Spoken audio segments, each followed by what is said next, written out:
Nous sommes nombreux à recourir à la pharmacie par terre pour se soigner. Si certains évoquent l'accès facile à ces produits, d'autres pointent du doigt le coût très élevé des médicaments à la pharmacie conventionnelle. Qu'à cela ne tienne, leur utilisation impacte négativement la santé, notamment l'intoxication de l'organisme ou encore la résistance de l'agent pathogène. Malgré ces conséquences, le nombre de consommateurs ne faiblit pas et les marchés sont inondés de ces produits hors normes. Le grand format de ce lundi s'intéresse au sujet. Il est signé Brahma Traoré.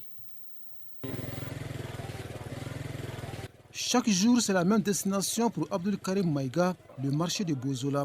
Sous une tente de fortune, le quadragénaire vend des médicaments. Sur une table sont superposés différents produits. Depuis 6 ans, il évolue dans le domaine. J'ai terminé avec les études. En attendant de trouver un emploi, je vends des médicaments de la rue. Grâce à cette activité, je parviens à subvenir aux besoins de ma famille. Je pense que pour exercer ce métier, il faut être instruit pour éviter les erreurs médicales. Non loin d'Abdul Karim Maïga, Ibrahim Touré est un autre vendeur de médicaments de la rue. D'un regard pensif, il attend de potentiels clients. Une activité devenue pour lui l'unique source de revenus.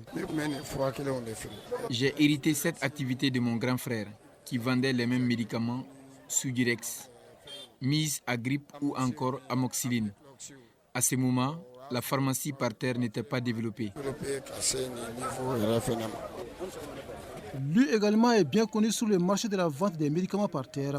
Drissa Dambélé, entouré d'autres vendeurs, tire des profits de cette activité. La vente des médicaments par terre me rapporte beaucoup. Je me suis marié grâce à ce travail. C'est vrai, les difficultés sont inhérentes à toute activité. On a souvent des problèmes avec les forces de sécurité. J'exerce ce métier parce qu'il n'y a pas de travail. Le gouvernement ne peut recruter tout le monde. La pharmacie par terre est donc devenue un point de chute pour beaucoup de jeunes. Les femmes de tout âge s'y adonnent également. L'autre réalité, le marché constitue une source d'approvisionnement pour beaucoup de nos compatriotes, comme cet utilisateur anonyme. Il y a longtemps que j'utilise des médicaments de la rue pour soigner certaines maladies.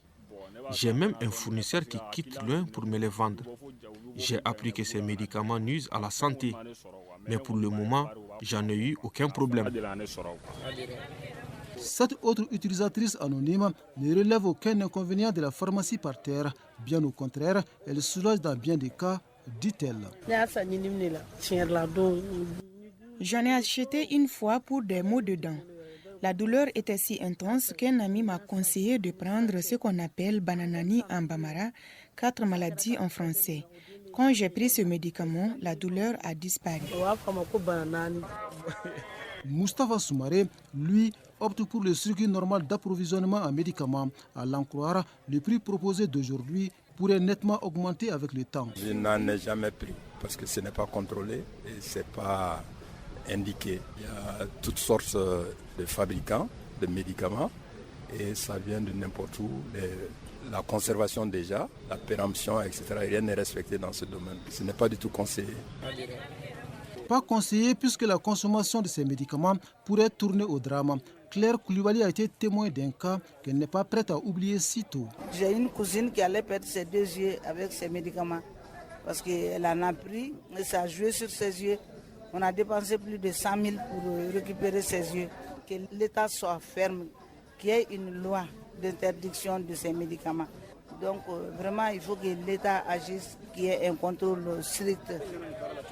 Sans conteste, la pharmacie par terre a un impact certain sur la santé. De façon précise, la prise de ces produits hors normes peut provoquer d'autres maladies plus graves, avertissent les spécialistes.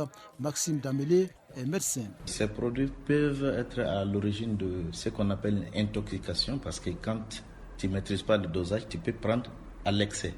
Donc là, en ce moment, ça peut intoxiquer l'organisme. Donc ça produit d'autres choses, un fonctionnement désordre de l'organisme. Ça peut aussi créer ce qu'on appelle la résistance. Le fait que ces produits sont utilisés de façon anarchique, le dosage n'est pas respecté, l'agent pathogène peut résister à la dose qui est un peu faible et créer une autre chose qu'on appelle la résistance.